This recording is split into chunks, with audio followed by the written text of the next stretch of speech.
What this analyst argued was that MMA is actually no different than the poker boom. And that his point was poker existed before the poker boom. Poker's going to exist after the poker boom. You can go to any casino and you can see it. But that this way in which it exploded was temporary, that it did not have the kind of things to underpin a lasting popularity at the level at which you saw it. He argued that the popularity of MMA was equally fleeting. And for a long time, it felt wrong because you were like, well, dude, they just signed with Fox Sports. And then here comes Conor and here comes Ronda and there comes ESPN. You're like, this guy's out of his mind. And then when you notice that the decline, actually the decline in numbers of events, believe it or not, I think it dates back, I want to say circa even before 2016. Right. And it was a little bit slower. It's a little bit more precipitous. Again, what does this mean? Does it mean you don't need as many in these markets because the other markets are having more? There could be a broad set of explanations for this. But that guy who I thought was so wrong for arguing that for just years, I wonder if he was onto something. I don't know.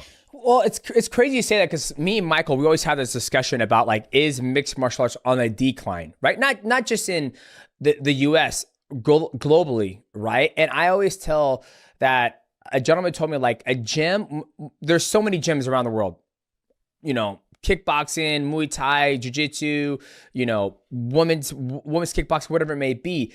And it's not the fighters. When I say fighters, those are the hardcore people who come in 5-6 days a week, who are going to train, that pay the bare minimum. But the gym owner told me it's the mom's kickboxing classes and the children classes, right? Because moms, they want to have an opportunity to come there and train. And then obviously the kids, that's a revolving door. There are always gonna be new kids coming in if you have a great program. So when I look at that in the mixed martial arts space, right? I think the mixed martial arts, UFC predominantly, they're trying to attract that everyday casual, right? Not the hardcore fans, right? Where me and you, we go back to like 2012 all the way to like 2018. That was the glory days. You had Conor Ronda, you had Cain Velasquez, you had Lyoto Machida, you had John Jones fighting, you know, at least 2 to 3 times a year.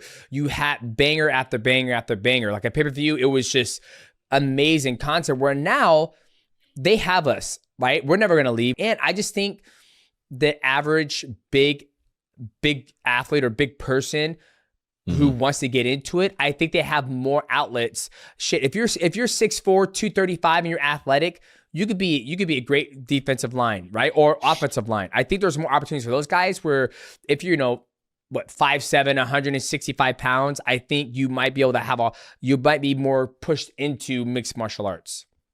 I think I would add a couple of factors to that too. I mean, look at me. I can't be like, I know what the viewing habits of Kai Cenat's, you know what I mean? Like, what the fuck do I know about any of that? That's nothing I know.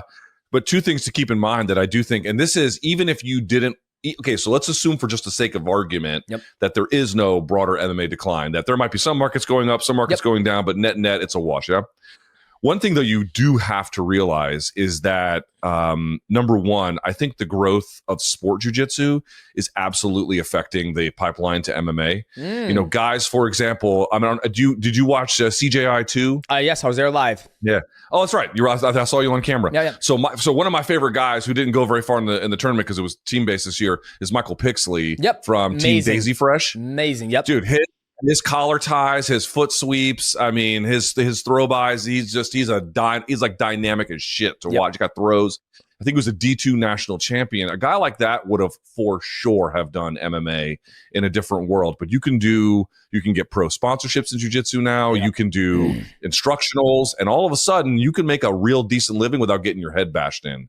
That's one thing. The other part too is NIL money. NIL money, I mean, if you're a top-level national champion, you know what I mean? You can make dumb money with NIL in ways you never could before. So to me, especially when it comes from wrestler to MMA fighter, people are like, oh, well, Bo Nickel came over and hasn't done well. Okay, there's a conversation to be had about that. But, DJ, if I'm wrong, tell the audience I'm wrong. On balance, your team is going to be better off the more D1 wrestling guys you've got in it. As a general rule, the level of athlete, the level of training, the level of scrambling ability, just the level of what it takes to win. And we're getting a lot less of them. So that would be one issue I think that might be exacerbating things that's relatively new.